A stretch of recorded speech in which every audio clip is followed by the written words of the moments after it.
Today, I'm so excited to talk to this individual. His name is Jason Feifer. If you don't know who he is, well, it's because you're not reading Entrepreneur Magazine.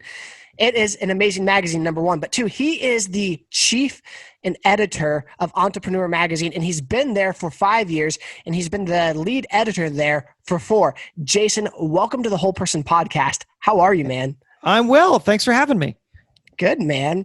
Well, for starters, I'm just curious how you got into editing at Entrepreneur Magazine. Well, I mean, it was a opportunity that fell into my lap, to be honest with you. And I didn't fully understand the power of it until I got there. The lesson that I want people to take away from what I'm about to say is something that I have discovered over and over and over again in my career, which is that there is so much value in just being open to new and different opportunities that maybe didn't fit your understanding or plan for yourself. I didn't know exactly where it was that I wanted to go in my career. I just knew that I wanted to grow. And knowing that I wanted to grow allowed me to take roles at places that I wouldn't have otherwise cared about, frankly. I worked at Men's Health for many years. I didn't care about that. I worked at Maxim. I hated that magazine, but I thought that there was an opportunity to grow there. And honestly, when I first got to Entrepreneur, it was a way for me to really stretch my abilities as a magazine maker. And then once I was there and I started meeting with entrepreneurs and I absorbed the way that they think and they talk, and then I became editor-in-chief of the magazine, I discovered that there was so much more that I could do with myself and so many more things that I could build into my understanding of myself in the way that I can bring value to the world. And it totally transformed me. And I wouldn't have happened if I wasn't just open to the opportunity. That's awesome. So through this journey, you've probably interviewed a countless number of amazing entrepreneurs. Sure. What are some of the lessons that you've learned personally that just resonated with you on how you want to operate as an individual? Well, they all revolve in some way or another around change and around understanding the power of change, being open to it, not being afraid of new things, not being afraid of defining and redefining yourself. I have found that the entrepreneurs who I am meeting with and the most famous and impressive ones, but also frankly, the ones that you've never heard of, the success is drawn for them from being able to pivot and being able to continually reinvent themselves. Reid Hoffman, the co-founder of LinkedIn, calls it living in permanent beta, that you should always be in a state of reinvention, that you're never a finished product. And I have absorbed that. And there are so many different ways that people say it, right? I mean, so many different ways. Malcolm Gladwell told me that self-perceptions are powerfully limiting, which is to say that if you think of yourself as only one thing, then you'll shut off all these other potentials for what else you could do and be. And absorbing that message and lesson has really transformed me in my own career. Awesome. So in terms of entrepreneurship, writing, learning, growing, when you've watched other people who might not be the big name, because while the big name is nice and flashy, what have you seen small business owners do consistently that breeds success? Well, listen, it goes a lot to what I just said about change. And the way that they do that is that they are constant learners and they are willing to put things out into the world without them being perfect. And this is something that people who today we think of as gigantic successes also started by doing. I mean, right? The story of Airbnb is a story of putting a very imperfect product out and then the founders literally traveling around going to their first renters, so the people who put their homes on the market and arriving as the photographers and saying, hey, we just want to photograph the space and we just want to improve your listing, but then at the same time saying, so what do you think about the Airbnb? What do you think about the product? What could be improved, right? And then learning from that and building it in. And I see people big and small, who are willing to put themselves out there in a very imperfect form, and then learn and know that where they started from is going to have to be revised a million times. And I'm meeting people who are open about that and who are willing to talk about that process, and who understand that no matter how much work they've put into it now, they are still in that process of revision. Interesting. So from what I'm gathering so far is that as an entrepreneur, one of the best traits or qualities to being successful is that you can learn how to consistently be testing and improving on yourself, being flexible and willing to change. Am I tracking with you? Yeah, that's it. Listen, nobody gets into this game. Nobody gets into really anything knowing exactly how to do it. And I think that the people who succeed are the ones who are situationally aware, who can recognize what they know and what they don't know, who surround themselves by smart people, and who are constant learners, who understand that going out there and trying something means that they're going to fail, and that failure is not the end of the road, that failure is data. And the more that you can learn from those failures and build it into what you're doing, the more you can build yourself into something that looks and feels like success. Ooh, I really liked that.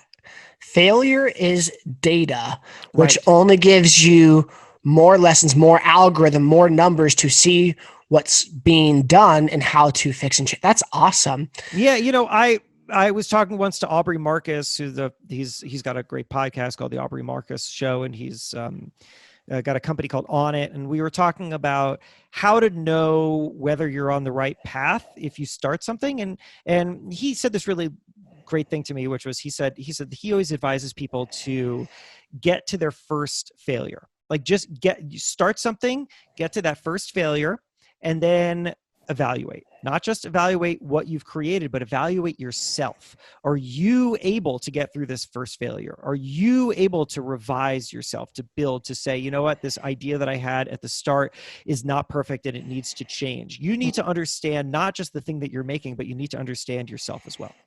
Perfect. You know, in this day and age of business and entrepreneurship, I'm really noticing that one of the most important things is credibility. Mm-hmm. And a way other than just reviews, people will build credibility is that they create content.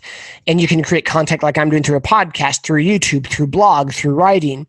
What advice would you give someone who's having a business, but they really haven't created content? They might be struggling or just want to bypass that altogether.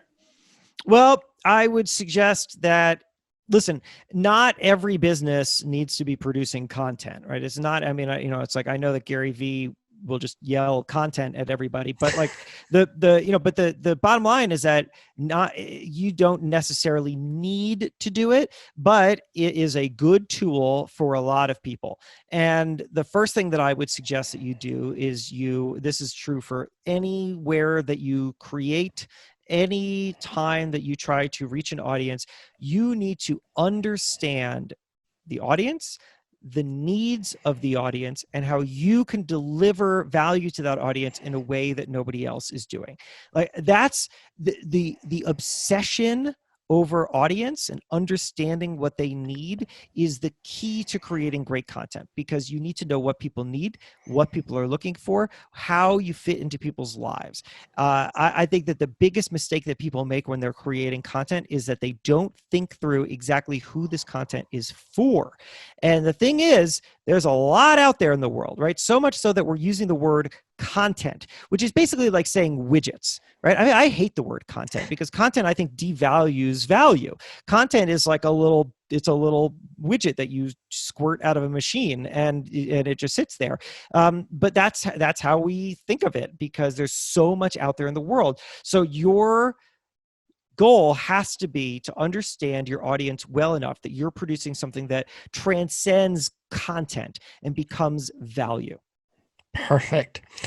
Well, man, I thank you so much for being on our show. I like to end each show with the same 3 questions, so I'm going to rapid fire these at you. Okay. Sure. Currently or in the past, when it comes to negative self-talk, What is the biggest lie that you have told yourself and struggle with? Oh boy. Wow, what a complicated question.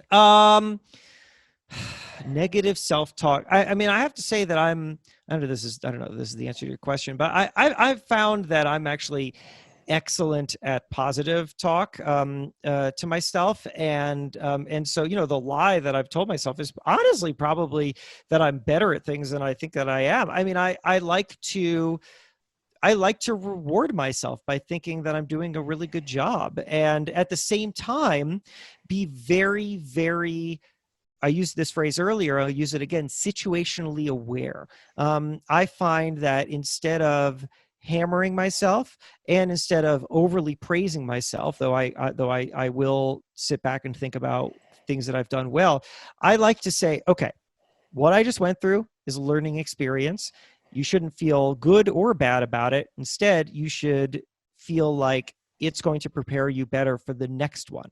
And I can remember doing that after a terrible first date, and I can remember doing it after the first time that I spoke on stage and was kind of shaky. And I think that the more that you can be situationally aware with yourself, the less you feel the ups and downs of any individual success and failure, and the more you stay focused on the path ahead. What brings you peace? Um, Feeling like I am momentum, I guess, is the answer. What gives me peace is momentum. I have come to understand that I will never feel totally satisfied, that I can't create something or reach some level that I'm going to say, up, well, I've done it all. And I know that because I've gone through it myself, and also because I've talked to a lot of extremely famous people who have all had the same experience. And so the best that I can ask of myself is obviously not to cross a finish line, because there's no finish line to cross. The best that I can ask of myself is momentum. Am I constantly moving towards bigger things, no matter where I am and no matter what I've accomplished? And as long as at the end of every day I feel like I did something to contribute to that momentum, then I feel calm. I love that. That's something I struggle with Mm-hmm. daily. Everyone does. What's the best decision that you've ever made? Oh, the best decision that I've ever made was to take a job that required me to leave my longtime girlfriend and all of my friends and the state that I had lived in for the past decade.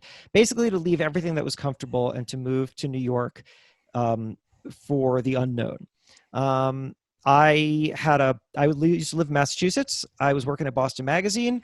I hung out every day with my college friends. I was in a relationship that was good but not perfect, and I was comfortable.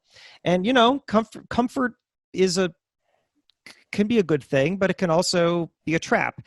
And I got this opportunity to move to New York for a job at Men's Health, a magazine that, as I said earlier, I didn't really care about, but that I knew had a lot to teach me, and that could plug me in with a network that I desperately wanted, which were these really ambitious magazine making people at the time, and it was time for a new adventure. And I agonized over it, and then I took the job, and I moved and broke up with the girlfriend, and didn't see my college friends, and drifted away from some of them, and maintained relationships with others, and got to New York and started a new life. And that life has given me everything. That life has given me my career as I know it, and my wife, and the life that I feel like I was setting out to live. Mm.